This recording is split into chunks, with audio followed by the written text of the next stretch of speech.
Many have said it much, much better than I could ever hope to. All I'm asking is that you sit back, relax, and think about it. Think about everything, your dogma, your world, our world, each other, yourself. You might be surprised where you may take yourself with a little shift in attitude, and I encourage you to pause along the way. A human being is part of the whole, called by us universe, a part limited in time and space. He experiences himself, his thoughts and feelings as something separated from the rest, a kind of optical delusion of his consciousness. This delusion is a kind of prison for us, restricting us to our personal desires and to affection for a few persons nearest to us. Our task must be to free ourselves from this prison by widening our circle of compassion to embrace all living creatures and the whole of nature in its beauty. Nobody is able to achieve this completely, but the striving for such an achievement is in itself a part of the liberation and a foundation for inner security.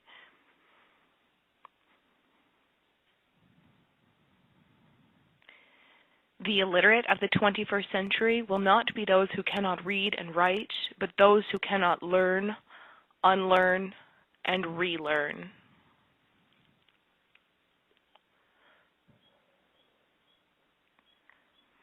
Until we take how we see ourselves and how we see others into account, we will be unable to understand how others see and feel about themselves and their world. Unaware, we will project our intentions on their behavior and call ourselves objective.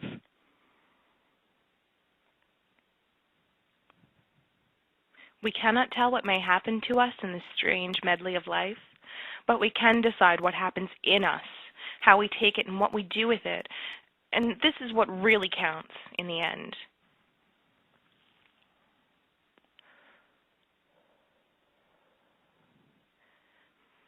Life is the coexistence of all opposite values, joy and sorrow, pleasure and pain, up and down, hot and cold, here and there, light and darkness, birth and death.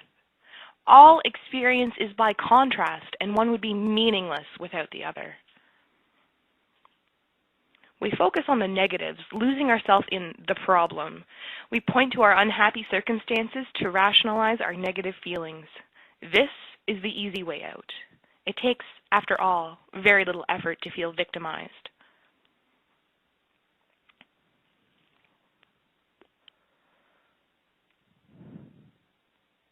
A man may fall many times, but he won't be a failure until he says someone pushed him.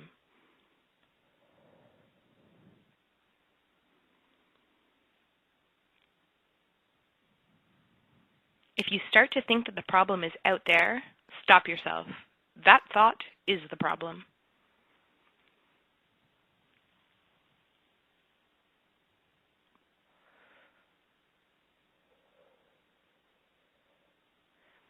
What a distressing contrast there is between the radiant intelligence of the child and the feeble mentality of the average adult.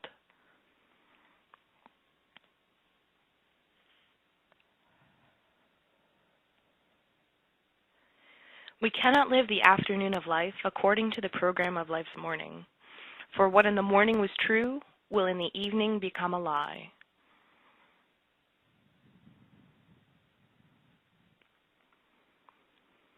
Every human action, whether it has become positive or negative, must depend on motivation.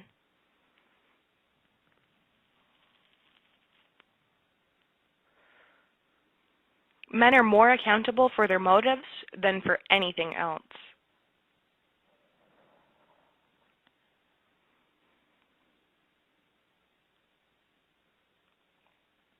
You don't want a million answers as much as you want a few forever questions.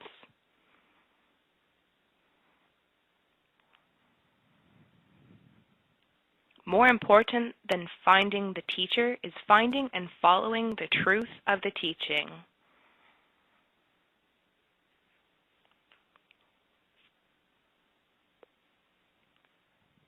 The ultimate value of life depends upon awareness and the power of contemplation rather than upon mere survival.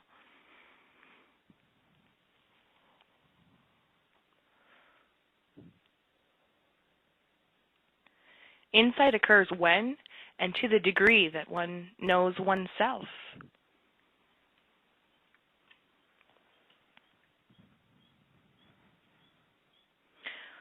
We are not what we know. We are what we are willing to learn.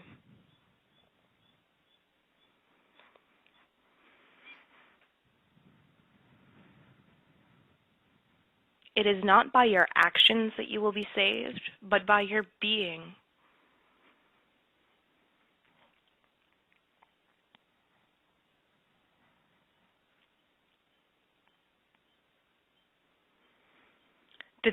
The greatest discovery of my generation is that man can alter his life simply by altering his attitude of mind.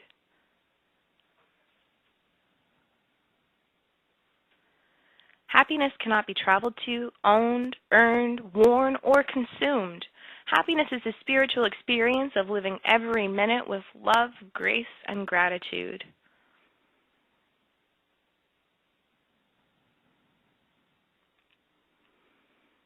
It is not easy to find happiness in ourselves, and it is not possible to find it elsewhere. One more time, this is important. It is not easy to find happiness in ourselves, and it is not possible to find it elsewhere.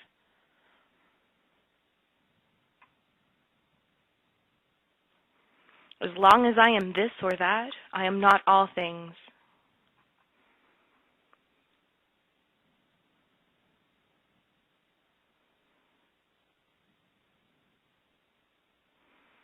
If we could learn to like ourselves, even a little, maybe our cruelties and angers might melt away.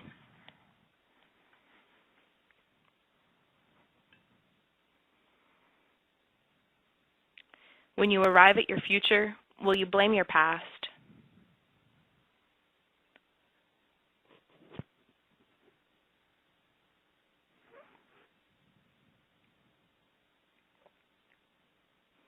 By starving emotions, we become humorless, rigid, and stereotyped. By repressing them, we become literal, reformatory, and holier than thou. Encouraged, they perfume life. Discouraged, they poison it.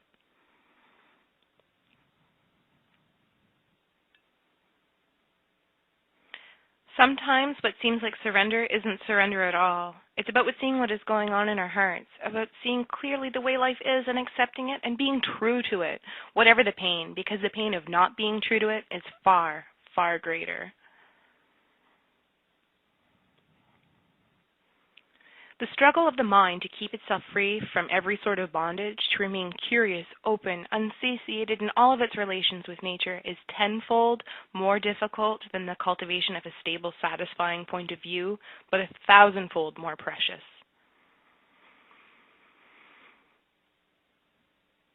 Entering into each moment with an open mind, I see the infinite possibilities that lay before me. I am in awe of the wonder of life.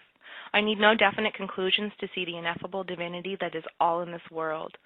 I may arrive at a conclusion, even if temporary. I do not think it concrete or infallible. I await the moment when my paradigm shift and a new world of wonder arrives before me. Ultimately, I am comforted by the fact that my happiness is my choice. This may be all that I have, but it is more than I hoped for. For me, in this moment, this is my truth.